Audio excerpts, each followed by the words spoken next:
I was your loyal soldier, father. Did I not uphold your legacy? Was it all just an illusion? Yo, what up? This video will be a little bit different from usual. It'll just be me talking about my thoughts on the tank, sort of similar to what I've been talking about on stream. We've had 2 weeks of M+ so far, a tyrannical and fortified week, and people have been asking me, what are your thoughts on all these tanks and how the dungeons feel? So it'll just be similar to what I do on stream.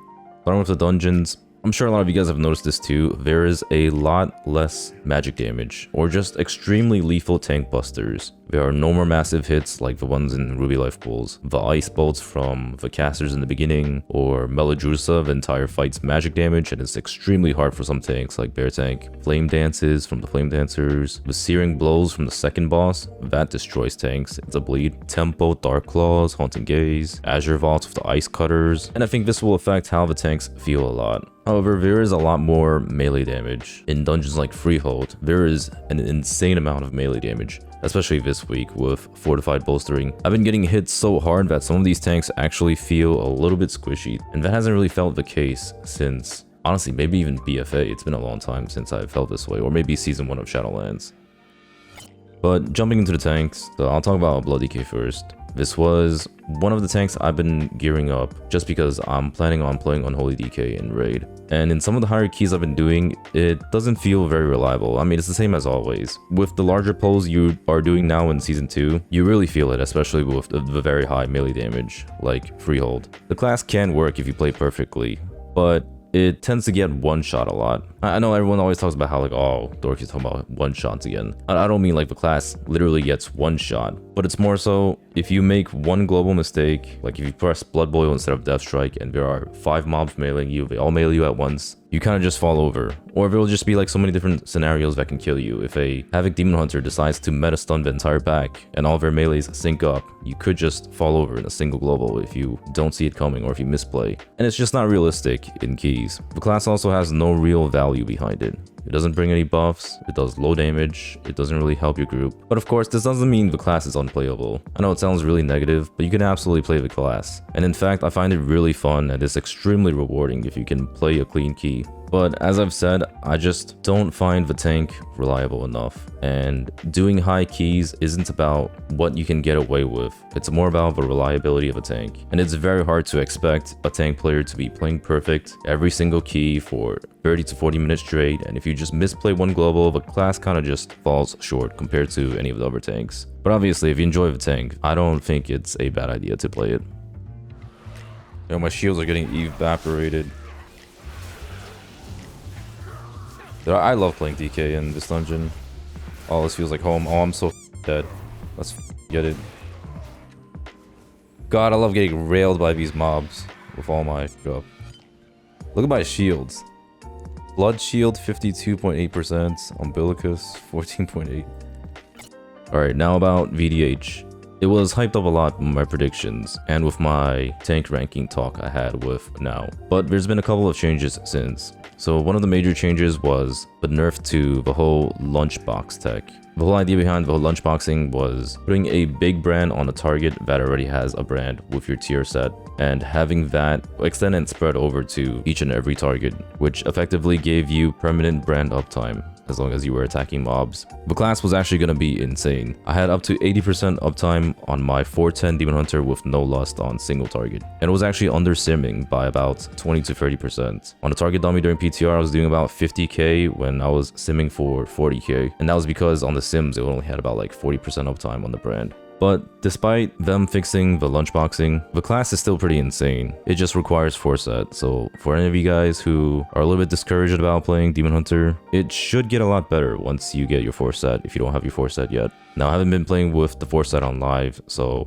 I don't have a whole lot of personal experience with it, but I've been seeing Now play it and spent some time talking to him about it. He thinks it's really good, and it seems really good too when I watch him play. It does extremely high damage, arguably the highest damage. Like I don't know, it's between this class and Brewmaster. But I think it's just a matter of if it can live high fortified keys or not. I still have very high hopes for this class.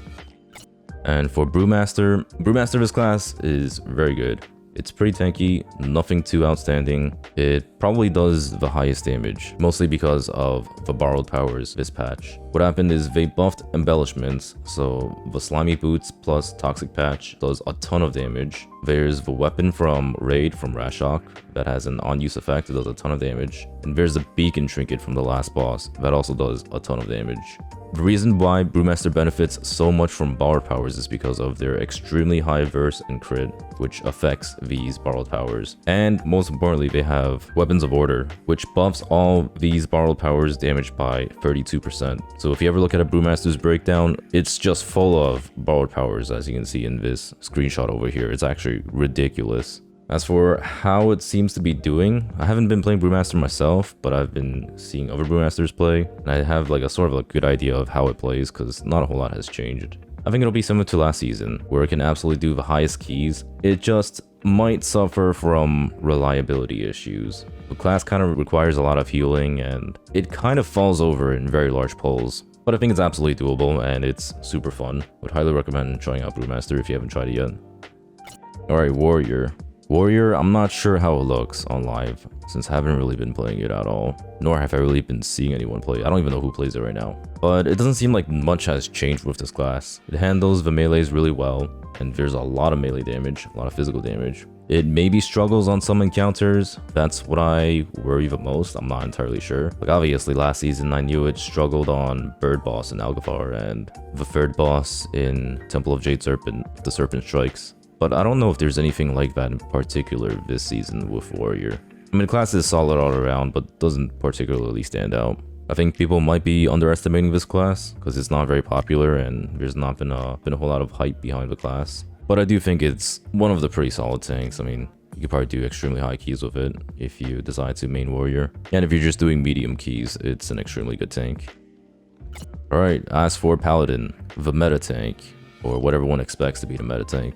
I'm gonna be honest, this class doesn't feel as special as before. Last season, this class felt insane. It was unkillable. It did one of the best damage amongst the top damage. I mean, obviously, but the utility is insane and it is still insane. But right now, it feels like it actually takes damage, especially to very high melee damage. In like a fortified bolstering freehold, I feel like I'm actually getting pummeled by the mobs. It's kind of weird because I'm used to just being unkillable with Sentinel up, but now I feel like I'm actually taking a lot of damage even with Sentinel up. I mean, it could just be my gear. Maybe it'll just go back to being extremely OP once I'm fully geared, but we'll have to see. And I've been watching other Paladins play too, and they also seem to be kind of getting smashed.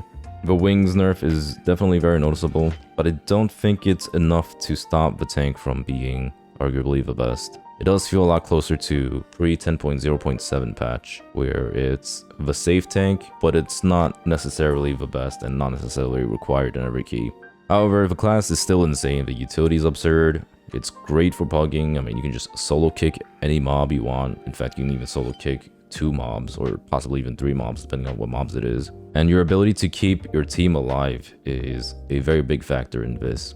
One of the big things in Season 2 is this is the first time we don't have a seasonal affix. The timer and dungeons are much more free than any other season. I'm sure a lot of you guys have noticed. You can actually just time 20 keys or like even higher keys with over 20 deaths. It's actually ridiculous, which means we're gated by survivability, not by time. So I can see later down the line, the highest keys are just going to come down to the tank and the group's survivability in general. And having all that paladin utility, the blessing of sack, the off healing, that might just be the determining factor.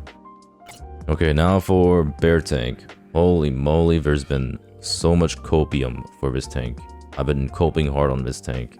This class, well, so right now it's kind of whatever, right? Like right now, bear tank actually feels very good. There's no more ice cutter and first boss Meladrusa, all these like super dangerous bear tank situations. It honestly feels great in some of these dungeons like Freehold, where you're just taking melee damage the entire time.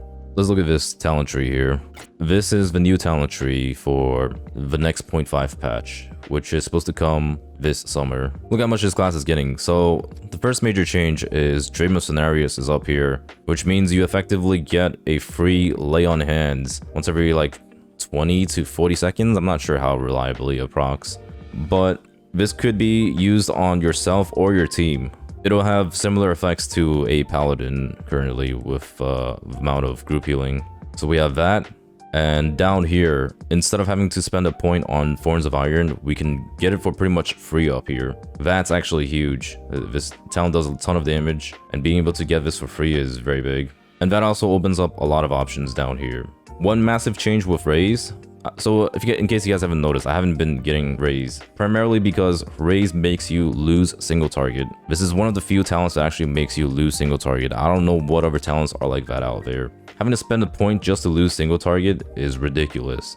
But one change they made is you no longer lose Maul for picking up Raise. Like, I know the tooltips right here says replaces Maul, but Blizzard said that it wasn't supposed to replace Maul, which makes this insane. It's gonna be a huge AoE damage upgrade, and it's gonna be a massive defensive upgrade because of this. Ren and Tear got moved up. Ren and Tear is insane. It's 6% DR and 6% damage. And we get UFR. UFR is affected by Raise as well, or Raise affects UFR. Every time you're raising, you're getting a massive absorb shield in AoE. Not only that, but we're also applying Tooth and Claw on all the mobs. So Tooth and Claw is going to buff the hell out of each of your Raise, and it's going to make the mobs do 15% less damage to you. And because we also have Vicious Cycle, during Incarn is going to be insane. Each of your Mangles is going to give you 3 stacks of Vicious Cycle, which makes your Raise do 45% more damage. And each of your Raise will buff your Mangles, giving you a crazy amount of prio damage. All that while keeping Galactic Guardian, Twin Moons, our usual Incarn and Ursox Endurance, and Rage of the Sleeper.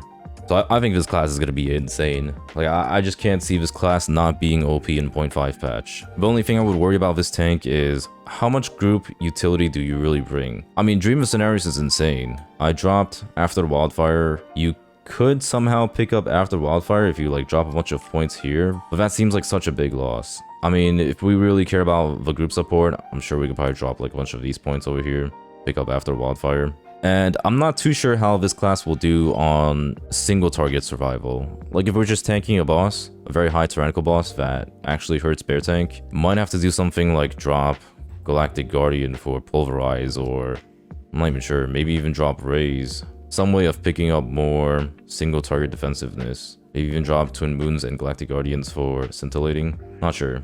But yeah, I think bear tank will be insane. Not yet, but soon, and I'm actually super hyped for it. I'm definitely looking forward to it. So to sum things up, I think all the tanks are looking great so far.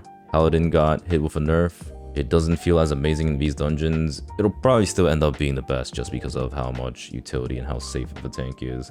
But I do think the other tanks have a chance of doing just as high, if not even higher keys. It'll probably just require a little bit more effort from both the tank and the group.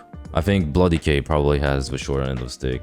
It doesn't really bring anything to group, and more often than not, it's a liability. But obviously, if you play an amazing DK, you can absolutely get away with it. As for my plans, I plan on keeping up my DK for raid, since I said I was gonna play Unholy DK. Initially, I was playing Boomkin, but Boomkin ended up being not so great for raid. So my raid leader told me to just like swap to Unholy DK, since Unholy DK is kind of OP. And I'm keeping up my Druid because I am looking forward to playing Bear in the 0.5 patch. I'm planning on keeping on Paladin, of course, because it's looking to be the best tank. And I do want to play TGP this season. And I'm probably going to keep up my Demon Hunter, just because the tank looks like it has potential. And VDH is actually really fun. I had a lot of fun playing it last patch. It just felt kind of weak, and this patch it should be very good. I do think VDH is probably the hardest tank to play right now. There are a lot of nuances to it, and it is very susceptible to dying. But if we can get away with it, it's an extremely rewarding, high damage. Chaos Brand's insane. Warrior, I'm probably gonna abandon. I don't know if I'm gonna bother keeping on my Warrior. I mean, it's a great tank, but it's not anything that stands out in particular. And Brewmaster, sort of the same as Warrior. I honestly do want to play my Brewmaster. It's just too much effort trying to gear up that tank. I feel like with Brewmaster, you gotta keep it up to date. You gotta have the best gear on it. You have to play it as a main, otherwise it's gonna feel terrible. I feel like Brewmaster benefits the most from having gear, like having a mythic Rash Shock weapon, having a very high item level beacon, just having access to all these different gear that gives you stats will be very big on Brewmaster. I mean, maybe I'll play Brewmaster, but I'll see. Anyways, that is it for the video. Let me know what you guys have been thinking about the tanks you've been playing in these dungeons, how Season 2's been. But thank you very much for watching,